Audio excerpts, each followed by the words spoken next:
used to take Cross Creek with me when I would go on my archaeological field expeditions, because it sort of reminded me of home. You know, she writes all these really nice vignettes about just the goings-on of a farm, and since I grew up in so many different places in the South, they're all both universal and specific to this one place. So it was a nice reminder that, oh, this is what home is like, and it's different from here where I am. The house and farmyard belonged to Marjorie Kinnan Rawlings. She's the Pulitzer Prize winning author of The Yearling, but she wrote 8 novels and 26 short stories in total, so she's not just a one-shot wonder. And so they've preserved the farmyard and the house because this is where she wrote all of her novels and short stories. She didn't move here until she was 32, and once she got to Florida, she had immense literary success. So it's a pretty special place. So you come in, you let everyone out, and the ducks usually head right for the road. They cross the road, and then they come right back. So far, so good. The chickens scratch around, and they're sort of catching the bugs and stuff that they like to do, and to feed the cat, take care of the farm animals. And then we open the house, and if it's a tour day, we prepare for giving tours. You know, it's like companies coming for most of the weekend, so we have to make sure the house looks nice and it's cleaned up and things like that. Flowers are out on the tables, and then welcoming visitors. And the least favorite thing, probably cleaning out the chicken boxes, but that's mostly because it's poop. So there's not really a typical day. The only certainties are that the animals have to be fed and watered and let in and out. Other than that, who knows? It was just a nice, happy, sort of, I guess, lucky accident that I found this job listing. For the Florida Park Service, unlike the National Park Service, you apply to a specific park. And each of the I think there's 174 parks and trails now, they're all really different. They have unique needs in terms of park rangers and park staff. So here at the Marjorie Rawlings, my background in anthropology and museums and archaeology was a bonus.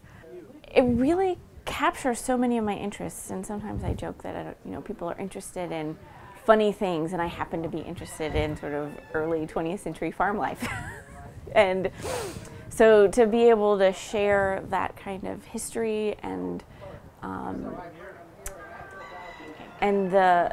the way things were versus how they are now, because I really think that particularly the recent past really informs how we live today, you know.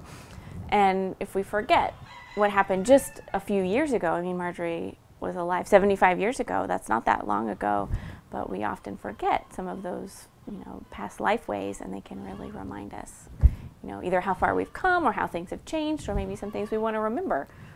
Personally, food is one of those things I'd like to remember from the past, It's nice to make your own jelly. This week I've been making strawberry shortcake. It's strawberry season, and I think I've made it 4 times. I'm going to turn into a little strawberry before May. I like to be outside, can't be a park ranger, really, if you don't like to do outdoorsy things. I can outrun this one! I'm not surprised that I ended up here, in the sense that, of course I'm here, I'm cooking, I'm taking care of chickens, I'm using my archaeology background and the things that I had wanted to do with that, teaching and stuff like that, but also I never did envision myself as a park ranger or working at a park. When I first went to grad school, it was, I'm going to be a professor and I'm going to do research, and so this is a little bit of a departure from that, but I think ultimately a little more rewarding, so I'm glad I found it.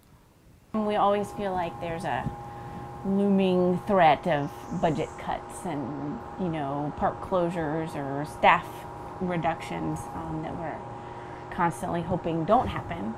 They've been slim, so the Park Service as a whole last year lost 22 full-time positions. It's a balance of, the actual money isn't there in the sense that taxes, people, when they're not making enough money or not working as much, the state doesn't get as much taxes, and some of the first things to go seem to be, the most beautiful things.